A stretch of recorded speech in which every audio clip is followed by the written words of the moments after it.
Hi guys and welcome. I am Enigmius and today, progress, glorious progress. I have been busy. You know, I realized something. Almost everything that I've been doing up to this point has been based around moving items from the open world, whether it's quarries or better ways to extract it, drills, mining lasers, whatever, from the open world into machines or chests, and then from chests and machines to other chests and machines, and finally back into the environment. So today we're finally breaking out of that cycle, but before we do that, we just kind of have to get a little bit caught up on what I've been up to. As far as the Hive is concerned, it's mostly gutted now. There's not a whole lot left in here. I used up all of the solar panels that were made by my solar panel making machine downstairs. I had a bunch of automatic crafting tables pulling materials and doing all that, making solar panels. I managed to get another high voltage solar array out of the deal. So now I've got two high voltage solar arrays, which is good because with the additions that I've made, I was actually running out of power. So this is about all that's left of the Hive right now. That's a Bluetricity bat box that's here just in case I needed to charge my screwdriver or charge a battery or something. All these chests still have my crafting materials in them. You can see I still got my crafting tables here, but let's kind of just take a look at the lower floors. This was the rainbow room where I was receiving everything and sorting it into chests. And then over here I had my automatic crafting tables being fed materials to make solar panels. You can see I've still got a tube feeding junk up into my condenser, my energy condenser upstairs. But this here is a mag tube. These are high velocity pneumatic tubes, or the equivalent to the high velocity tubes for the, I think it's Red Power does the pneumatic tubes. Basically these move one block per tick, so fast, and it basically I can send in items from the room above and it will send it directly all the way down to the dome underwater. So that's basically the Hive now, is moving things out bit by bit. You can see this floor used to be where I had all of my furnaces, now completely empty. This floor was where I had the macerators, now is basically just receiving everything except for the condenser junk and sending it through a teleport pipe down into the dome. Now eventually I will switch it so that it doesn't even receive on this floor here. It will just receive down in the dome, and I'll have my condenser down there, so I won't have to have this, and everything will be out of the Hive. The only reason for the Hive to exist will be as a place to gather solar energy, because it's still in a fantastic location for that, and also as a conduit from this place here, the green area, the botanical area, which we'll be doing more with in the near future. It's not just for the rubber trees, so the Hive is not by any means useless. It's just I've managed to clear it out, and we're gonna head all the way down here past the so-called ground floor. We're going to head into the dome, and we're going to start to take a look at some of the things that I've been doing underwater, because it's substantial to say the least. I've got the machine wall is basically up and running now that it's receiving ores from upstairs. Oh, there's a slime. I don't know. I read somewhere that slimes have special spawn conditions, and I think those spawn conditions are flat land above a certain light level, because no monsters spawn in any of my work areas, but I have slimes in here constantly, so you can sort of get an idea of what's going on here. It's a certain amount of craziness. Here's my machine wall. This is part one of the sleek, elegant retriever pneumatic tube style of sorting. You see that tagged iron bar is heading over to a furnace where it'll be converted to a refined iron bar. I'm splitting them 50-50, the iron and refined iron, so for every two iron dust, I get one iron and one refined iron by the time it's all said and done and it's been fed through the sorting process. So we've got some more iron coming through here. This is a really good system the way it's set up now for feeding items or receiving items out of a quarry. I was actually sending items down from the Hive where I had like a chest, you know, 1/3 full of a particular kind of ingot, and I was sending it down in stacks.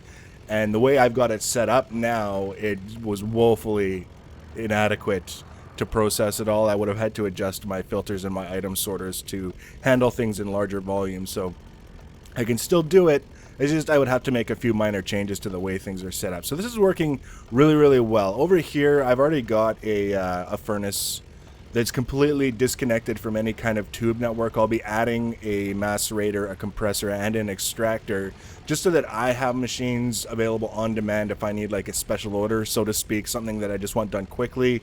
I can just use these machines instead of feeding it through this system. So then you come around here, and I'll show you the working guts down below in a moment, but this is the final stage of the sorting system, and in my opinion, I have never come up with a more organized and tidy system, and I've kind of left it open so that you can take a look and get an idea of how it's working.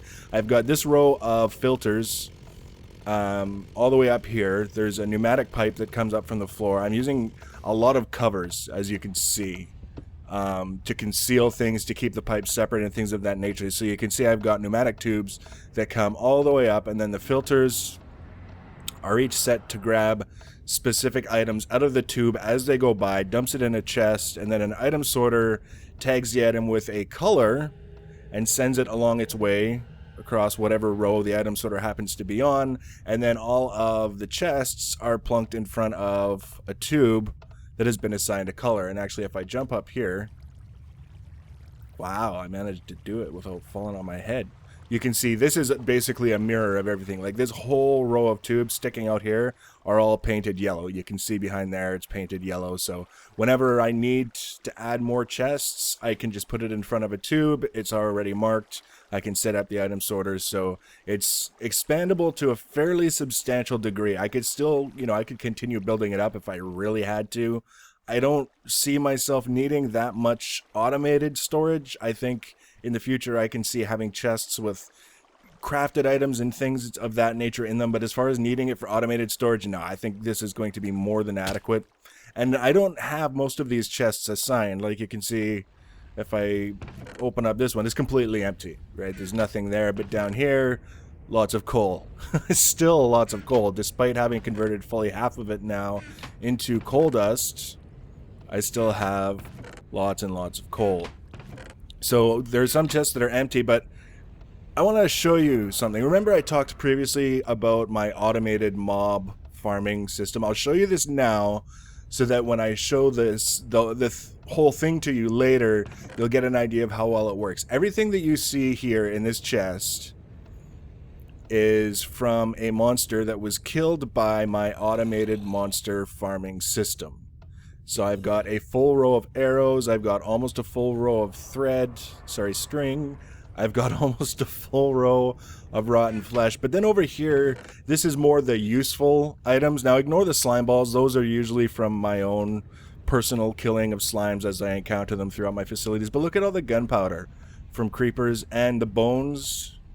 This, I mean, between white lamps and some of the plans that I have for the green area, I will be using a lot of bone meal. Bone meal is used to make the white lumars for making white lamps, and of course bone meal is used to accelerate the growth of plants and things of that nature. So I do foresee a use for bones. Slime balls, even though these aren't from the automated mob farmer, these are sticky pistons. Like, I do plan on using a lot of those. And ender pearls are used in red power, like remote red power. If you want to be able to send and receive red power signals remotely, you will need ender pearls.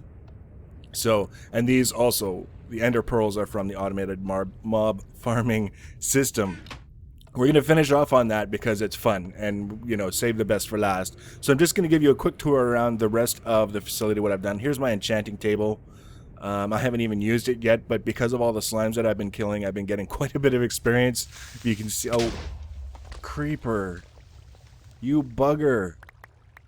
Okay, so apparently I haven't lit the area as well as I could have. Fortunately, these things don't explode. We'll find out exactly where he managed to spawn from and deal with that at some point. I actually do plan on wiring in for lamps in here sooner or later anyways. It's just really difficult right now to kind of get a feel for where I do need to... Oh, spider. Where I need to add light. Apparently right here. Or maybe they're just spawning up there. Who knows? Either way, we're not in bad shape. So that was my enchanting table. Now minus a few bookshelves, which I haven't used. But level 46 now. I'm still in the older version of Minecraft where level 50 is the highest you can go before it becomes useless. Now, actually, I should go downstairs first before I head over there so that it'll make a little bit more sense. So this is all the nice, compact, neat, tidy upper level. Everything is organized, streamlined, good to go. Down here is where I kind of hide the messier bits because it's unavoidable. Here is the sorting system doing its thing. Now, this is actually sapphire jacketed blue wire. So it's blue as a good indication of the color of the wire that it's carrying, yes. But it's also sapphire because I don't use the gems. Sapphires, rubies, and emeralds, I don't use them for anything, so I was like, why not? Cover wires in it. So sapphire jacketed blue wire, and that's heading upstairs. Oh, I forgot to show you the alloy furnaces. Whatever. So this is a tube network, and it's actually, it looks a little bit more complicated than it is just because that's the way it ended up looking. It's not really complicated. Right here you can see the item teleport pipe. That's receiving from upstairs. Eventually I'll just change the frequency and all the stuff from the quarries will be coming directly here. The filter is on a redstone timer. That's why it's pulsing. Anything that comes into the chest gets pulled out into the pipe network and down along this tube here. Now, I've got these two filters set up. This one will grab any coal, and this one will grab any iron, and that's where I'm splitting it. So I reserve some coal in its natural form, and the other bits are converted to dust. This thing will pull out some iron ingots and just send them into storage, and the other ones will just get sent back around and into a furnace to be converted into refined iron. And then they come around here and they get routed either upstairs above the machines, or they get sent up here to the storage chest. And that's really all it is. It's just that I need to be sending blue wire and redstone pulses and solid redstone currents and pipes and all this other stuff. So I keep most of that down here just so it keeps it a little bit more tidy on the other side. So we got all kinds of stuff passing through here. So this is where it looks the busiest, is down here, which is fine by me. There goes another arrow from his skeleton. So then over here, I ran out of the blue wire jacketed, or the sapphire jacketed blue wire, so I made some stone stuff just to get me through because I didn't have enough sapphires to do another full batch. But here is, okay, this is my thermopile setup. You can see I've got a row of batteries here, battery boxes, sorry, and they're all full. This is my reserve, and then I've got lava that I literally carried in buckets from the overworld. There were a couple of pools of lava. Yes, I just ran down the whole length of it. And there's a couple of... What happened? Oh, I guess I didn't finish those. I could get even more power if I finished it. So there's 3 thermopiles that aren't even properly finished yet.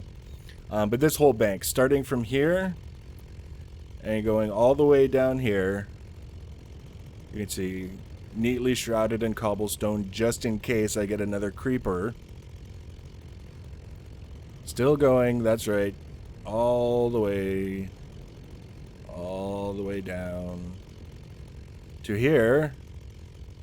There's the last thermopile, all thermopiles. That's one long row of thermopiles because I didn't want to be relying on solar power, because I didn't know how much blue electricity I was actually going to need. So this is sort of like the experimental secret lab. I don't know exactly what I'm going to need down here for power, so rather than think I was going to have enough with what I had and wind up running out almost immediately, now I've got lots. So this is the lower level where all the ugly bits happen. Yeah, we'll come back. We're going to go check out the hangar first. But before we go, I just want to really quickly, I forgot to mention these. These are blue electric alloy furnaces. So they're similar to the brick ones that I had upstairs that I had to feed with coal. It's just I don't have to feed them with coal. They use bluetricity. And I've got 8 of those, and they're just on their own separate retrievers so that it pulls the things out that I'm crafting automatically. So that's that. But now we're going to head over to the hangar. This is where I do the experimental stuff, because I've noticed with a lot of my different projects, like for example, you can see this mess here, that it would have been nice if I could have set up sort of a temporary small scale mock-up just to see how things would work and fit together. before I started setting in place, because oftentimes once you get it in place and get it up and running, it's really difficult to pull it back down again and work on it, because it's kind of like, yeah, it's working, it's not perfect, but it'll do. That's what happened with my sorting system, and you've seen how many versions it's gone through until it finally arrived to where it is. So this is, actually, I'll show you the hanger first. You can see this is not small. This is not small at all. These are frames left over from quarries. I told you I cleared out all the frames that were kind of hanging around from old quarries. Well, I kept as many of them as I could. So I've got rails, and these are lamps. We've got lamps in the floor. Do I have a jetpack? Yes, I do. Because the jetpack actually gives you an idea. You can see it's all glass ceiling. This is probably one of the only rectangle floor plans that I've got anywhere. But it made sense in this case. But the roof has got kind of that dome effect, and the way the lighting works, I actually think it looks kind of cool. It's got that sort of culvert nuclear bunker kind of shadow look to it. But you can see when I fly and get a little more height, you get an idea of just how large this place is. See, I told you the slimes. Everywhere I go, there's slimes. So, I mean, this is not a small place by any stretch of the imagination. And that's exactly what I wanted, just so I can spread out and not have to worry about pretty much anything in terms of space. I've got the Bluetricity. I can get buildcraft power, industrial craft power. I can get whatever I need into this facility to test with. You can see I've got a Bluetricity cable heading over there. So yeah, it's great for testing things. So what I've got set up here is frames and frame motors. These are support frames. These ones I've got basalt cobblestone covers on. These ones here are just, you can see on the sides there's nothing, but on the bottom they've got the covers. Then I've got a torch providing a solid redstone signal. And I was just doing a little bit of a test here. I wanted to see if I could transmit a redstone current from a stationary object into an object on a frame without, things being pulled apart, which was the whole purpose of this setup, was to test that. So I've got over here the frame motors. They need, first of all, Bluetricity. You can see the blue cables going into each of the motors. These are the motors here with the little dials on the side. And they also need a redstone pulse. If you give them a single, solid redstone current, they'll basically spin once and then they stop. So they need a pulse to work. So I've got the frames on top of the motors, and I'll just show you exactly how this works. I've got a timer here, and when the switch gives it a redstone current, the timer stops. So when I turn off the switch, it starts pulsing. And you can see it's moving the frame along on the motors, and the arrows on tops of the motors show you which direction it's going to go. So this one here will move it forward away from me. You'll see, yeah, there we go. This one here will move it to the left. This one, oh, I just got covered. It'll be exposed momentarily. You can see it's moving back towards me, and then this one here is moving that way. So it's moving in sort of a box, kind of rectangular pattern. It comes this way, and then it goes down over that way until it goes off the motor, and then that one will send it back, and then over that way, where it does connect to the redstone current, turns on the lamp, and then goes around and moves into box format. So this was a little bit of an example this was the first time I'd ever really had a chance to mess around with frame motors and support frames, and I just kind of wanted to be able to play around with it and see without having to come up with some sort of weird location to do it. So that's what that is. I thought I heard a creeper for a second there. There's a creeper outside, but he can't get in here because this is all encased in glass. So my next project, you can see I've just started to begin the frame for it. Well, I shouldn't use the term frame. The structure for it is I want to build a lighting system. Here, for example, it'll just be static. It'll just be some lamps kind of hanging down, lighting up this area from above. But over these areas where the roof gets pretty high, it will actually be, the lamps will be on a gantry that I'll be able to lower and raise. So if I'm doing stuff, like this size where it's not going too high, I'll be able to lower the lamps down and get as much light as possible. And if I'm doing something a little bit larger, I'll be able to raise the lamps up and out of the way. So that'll be the next project that I'm working on, and it sounds like it could be fun or the kind of thing that'll make me pull my hair out. So I've got lots of room to play with that. I've got lots of lights to put in. When I said I needed lots of bone meal from the bones for lamps, I wasn't kidding. So now we're going to show you the guts of the automated monster farming setup. And then we'll end off with a tour of the actual business end. So you can see I've got the iron doors. This little pony wall here, this one-step wall, if I go beyond that point now, I will be in the field created by Tesla coils that are always on. So I'm going to turn it off for a second. And now I've got, this is creating the pulse that's powering or prompting the frame motors to move. You can see I've got bluetricity going to a frame motor. That's what that green box is. I've got the solid redstone current is going to the Tesla coils. You can see the cable. It's black on black, so it's not easy to see, but you can see the blue sticking out somewhere. I'm going to have to break through this cable, so bear with me.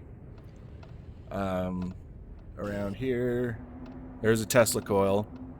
And then I've got transposers in the floor throughout basically the entire field that's generated by the Tesla coils, and this goes all the way down this way to this wall. So this whole area from about here and to the left is covered by Tesla coil fields. And then we come down here, nothing. We've got cables and tubes, you know, running across, but they aren't actually doing anything. I've got frame motors here. You can actually hear the monsters upstairs. They sound angry for now, but they'll sound dead soon. And then here's basically the same thing. This side is all Tesla coils and transposers. So that's basically as complicated as it gets. It's just I've got pipes. These are redstone pneumatic pipes. So in addition to carrying items, they also carry, they're like redstone cable. So they're serving double duty here, and you can see actually when it gets the redstone pulse, the pipes themselves pulse. So that's how I'm carrying the items from the transposers and also the redstone pulse to them to make them work. So it's kind of a sneaky trick there that saved me quite a bit of extra cabling. So I just have to replace that cable so that we can get some power back on in there. This cable, there's 30 to 40 diamonds worth of glass fiber cable down here, but it's carrying the power to the Tesla coils because they need a lot of it, and that's actually how I wound up outstripping the power gathering capacity of the Hive solar panels until I added the other high voltage solar array. So I want to know where that creeper came from. That's bugging me. All right, here we go. This area here this is all just the stuff behind the column coming down from the Hive. It's like an open access panel right now. I was dorking around. I should really close it back up, but we go up these steps. Oh, I forgot to turn on the switches. You're wanting to throttle me right now, aren't you, for teasing you? I just have to make sure the power's on or it's not going to work the way it's supposed to. So, pulsing, yes, we need to turn that on. We've got power. The Tesla coils are doing what the Tesla coils are supposed to be doing. And here, we come up to the observatory level. And this is basically what it's all about. Is actually you can't see the frame right now. Frames this size, you may have seen with the little one already. The little one was kind of flashy and buggy and wasn't really visually where it could be. It's the same with this large frame. You can see it coming into view now, but it also looks like it breaks up and pieces disappear, and it's, you know, not always where it should be. Oh, there goes a spider. But it's doing its job. It's basically too high for the mobs to jump over and covers almost the entire width of the area. So as it slides along, it pulls all the mobs with it, and you can see there's quite a few. and then they get in range of the Tesla coils, and eventually they will all fall down. Now, the thing with the Tesla coils is they store a certain amount of energy, and then they release that energy when they kill monsters. So if you're killing a lot of monsters, like you see this creeper over here, he managed to survive. Oh, but I guess he was just too badly injured. He wanted to be put out of his misery. If they get too depleted, you can end up with monsters just kind of milling around because the Tesla coils are out of energy. They can't continue to do enough damage to kill the monsters. It happens occasionally, but you saw we basically just took care of about a dozen monsters, and now you can see the frame is kind of bugged out. If you look off to the left there, you can actually see the phantom frame off in the back wall, and then this one kind of goes like that. So it's a visual glitch. You can see as I move down, it kind of sorts itself out and starts looking the way it should. It's not moving at the rate it should. Like, it's receiving a pulse every second that should be moving it along, but you can see it'll move once and then it'll sit there and do nothing for a while, and then it'll move like 2 or 3 times in rapid succession. So it's not perfect, but that's fine. It does what it needs to do, even if it doesn't look quite right. You can see barely there's a bunch of mobs on the other side, and now those are going to be pushed into the row of Tesla coils on the far side of the room, and it just basically goes back and forth. There goes a stack of Endermen, just fell over in the back there. It just goes back and forth, and because this area is underwater and it's too well lit underneath here to have mobs spawning in the floor below, every mob that spawns in these chunks ends up in this room here, which is why I get so many mobs, is they have nowhere else to spawn. So that's the automatic mob farming shenanigan. And it was basically my first practical test of frames. I wanted to build something fairly large. It's not complicated, but it's a fairly long support frame being driven by just a handful of motors. So that was my first little experiment, and I will never have to manually farm bones again.